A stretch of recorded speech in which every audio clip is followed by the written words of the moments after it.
Olá, rapaziada do Na Festa, está começando mais um Papo Solto. Gratificante poder conversar com esta galera jovem. Do meu lado, esta fera, Flávio Guimarães, um pouquinho de você, bom tê-lo aqui no Papo Solto. Adão, obrigado pelo convite, é um prazer estar aqui para falar sobre essa causa que tanto se fala e tanto se multiplica, não só no nosso estado, mas no Brasil, que é o empreendedorismo. E essa galera que precisa empreender parte do primeiro momento como micro e pequeno empresário. Como está o pequeno e microempresário no estado do Amazonas? Olha, hoje, não especificamente no nosso estado, mas no Brasil inteiro, nós temos uma realidade um pouco cruel para o micro e pequeno empresário. O que nós fizemos no início desse ano?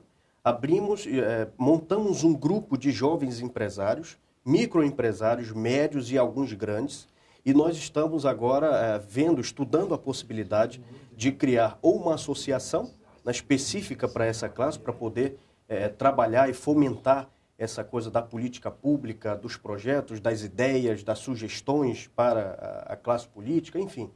Ou se nós podemos abrir uma federação de jovens empresários que no nosso estado ainda não tem. Então nós estamos avaliando tudo isso.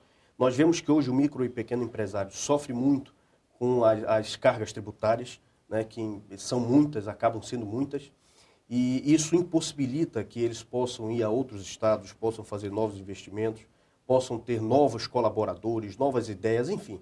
Mas eu acho que esse trabalho, é o que eu digo sempre no nosso grupo, é um trabalho constante, que você precisa e você sempre vai precisar estar estudando, vendo o que é melhor, criando associações, grupos que possam ver pela classe. O pessoal diz, mas vocês vão ver o interesse do empresariado. Mas não é bem assim que funciona, né? O empresariado é o que move o país. Então, ele gera emprego, ele gera trabalho, ele gera renda. E o nosso objetivo é trabalhar diante dessas dificuldades. Outro dia nós estávamos conversando a respeito do governador Omar Aziz, que tem tido várias atitudes para incrementar, né, o crescimento do micro e pequeno empresário. Você tem um olhar bem vertical e horizontal sobre o nosso Amazonas. O que nós podemos falar para essa galera que está nos assistindo? O que o governador fez na iniciativa, por exemplo, da piscicultura, foi algo de extrema importância.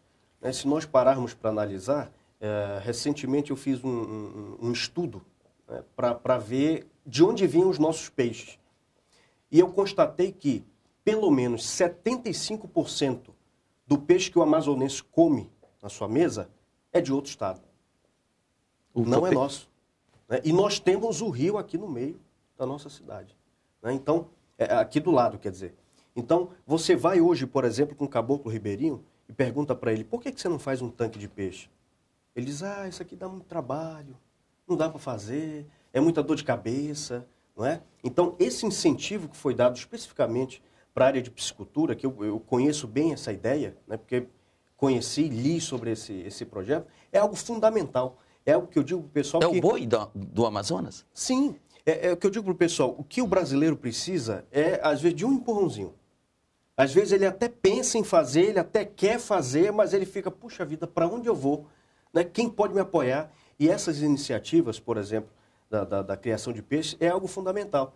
Porque eles financiam não somente o projeto, mas se você tiver uma ideia muito boa, eles financiam inclusive a compra da terra. Então é algo muito importante de se fazer. E aí nós estamos tentando multiplicar esse pensamento empreendedorismo para a vida das pessoas. Vamos iniciar agora a Caravana do Empreendedor, né, que é um projeto que pela primeira vez no Brasil vai ser praticado aqui, nós vamos executar aqui no Amazonas. Queremos transformar isso num evento nacional e, por que não, internacional. Nós vamos levar a parte prática da orientação profissional para as pessoas, porque hoje, Adão, o que acontece muito é que no banco de escola você consegue adquirir muitos conhecimentos técnicos e teóricos, mas a prática do dia a dia você só consegue na prática, indo, fazendo ou então ouvindo quem já fez. Não é? No início da nossa empresa, por exemplo, eu peguei carreira de cachorro, porque fui fazer pesquisa para cliente. Na época não tinha colaborador, isso há 11 anos e meio atrás. Né? Então, tem todas essas dificuldades que muitas vezes o pessoal olha e diz, puxa vida, agora sim, está melhorando e tal, e acha que foi muito fácil. Né? Mas tiveram muitas situações atrás disso e nós vamos tentar levar isso para as escolas de nível fundamental, né, para os nossos juvenis, as escolas de ensino médio e para as universidades também. Nesse projeto de vocês, qual é a relação da piscicultura, do teu olhar para o meio ambiente? De que forma isso se encaixa no projeto de vocês, na educação dos novos profissionais de microempreendedores? Eu acredito que o ensino, a consciência do empreendedorismo, a consciência do meio ambiente é algo que... Meio ambiente é algo muito amplo, né? Quando se fala em meio ambiente, normalmente o pessoal pensa só em árvore. E, na verdade, não é isso. Né? É o cuidado que você tem, por exemplo, com a sala que nós estamos, é o meio ambiente. Né? É o cuidado que você tem, por exemplo, dentro da sua casa. Dentro da sua casa você tem um meio ambiente também, não é? Então, levar essa consciência, principalmente para os nossos jovens do ensino fundamental. É como se conversa muito. É difícil você mudar, por exemplo, a cabeça de alguém que passou 50, 60 anos sendo assim. Então, é difícil você trabalhar Então, tem que começar isso, pela base. né? Então, tem que começar pelas crianças. Nós vamos estimular isso, inclusive dando alguns ensinamentos práticos sobre a economia doméstica. Vamos ensinar para as famílias como é que eles conseguem fazer o orçamento render mais. E aí o pessoal fica dizendo, mas o que isso tem a ver com empreendedorismo, Flávio? Isso, na verdade, é o que a gente fala de efeito reverso, né? Você mexe na raiz e lá no final você vai ter o resultado. Então, se você tem uma família que consegue economizar mais, muitas vezes por falta de controle gasta muito, ela economizando mais, você vai ter um jovem que se alimenta melhor, por consequência vai ter um aprendizado melhor, vai ter uma memorização melhor, vai ter iniciativa, uma boa escola, não é? Então, essa parte de meio ambiente, inclusive, vamos convidar pessoas para falar sobre isso, o que é o meio ambiente em si. Inclusive, desde já, você está convidado. Não, né? As portas estão abertas. Eu já disse para você que eu quero apoiar o projeto de vocês, porque é dessa forma que a gente vai construir o Amazonas que pertence a vocês, não pertence a mim. Eu sou um colaborador, né? Sem dúvida. E, com certeza, lhe levar para lá, para participar desse projeto. Você que é um empreendedor, né? Eu fui conhecer a estrutura da empresa e eu vi que a coisa, muitas vezes, a gente não imagina que é dessa forma, mas é uma estrutura grande. É um trabalho grande, então é empreendedor nato, isso nós temos que reconhecer, para falar sobre essa questão do empreendedorismo, do empreendedorismo no meio ambiente.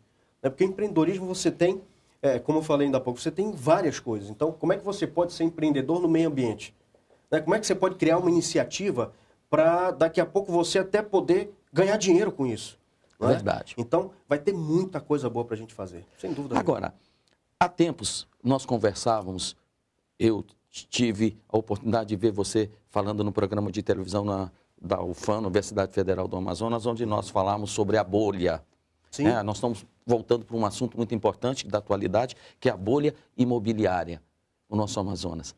Para mim, ela é muito forte, porque se você circular pela cidade de Manaus, olhar bem para cima, você vai perceber que mais de 50% dos nossos apartamentos estão fechados sem energia. Isso é sinal de que alguém comprou para investir e não está sendo utilizado. Existe ou não existe essa bolha? Ou nem comprou. Ou nem comprou. Né?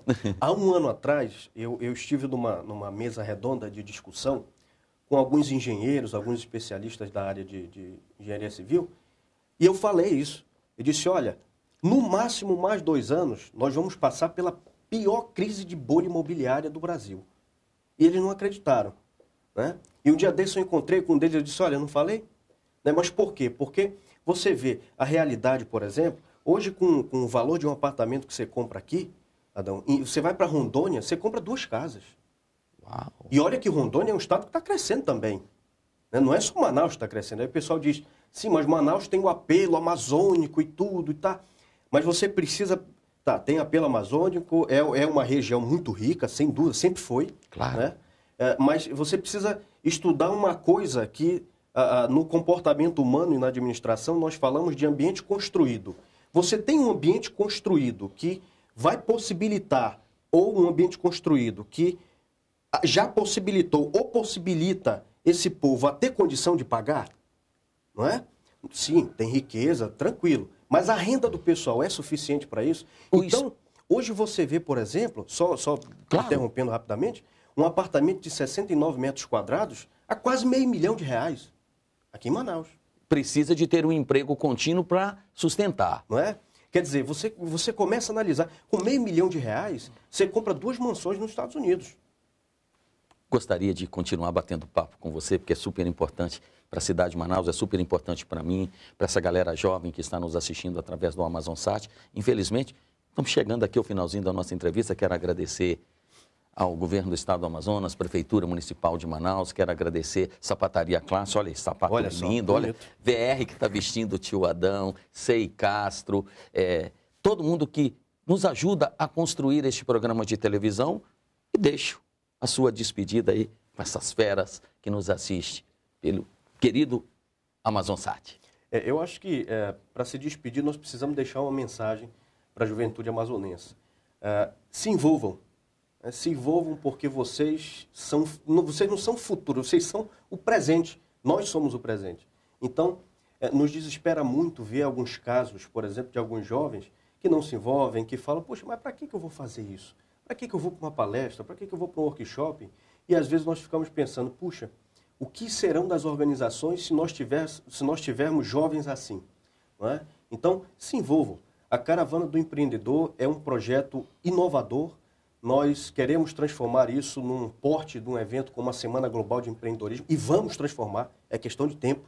Nós vamos fazer a primeira edição agora já em março e participem, mandem sugestões, participem na sua escola, na sua universidade, no seu bairro. Só assim você vai ser incluído socialmente, que muitas vezes você sente falta. Eu não tenho primeiro emprego, o que eu preciso fazer? Participe, você vai conhecer pessoas que podem dar uma oportunidade para você, que vai muitas vezes fazer você descobrir o talento que você tem. Então, Adão, você também é empreendedor, tá? Isso eu preciso reconhecer, não posso cansar de falar.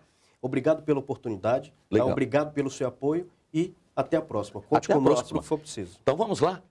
E aí, rapaziada do Na Festa, a gente continua ao vivo pela nossa web TV, www.nafesta.com.br. Até o próximo programa.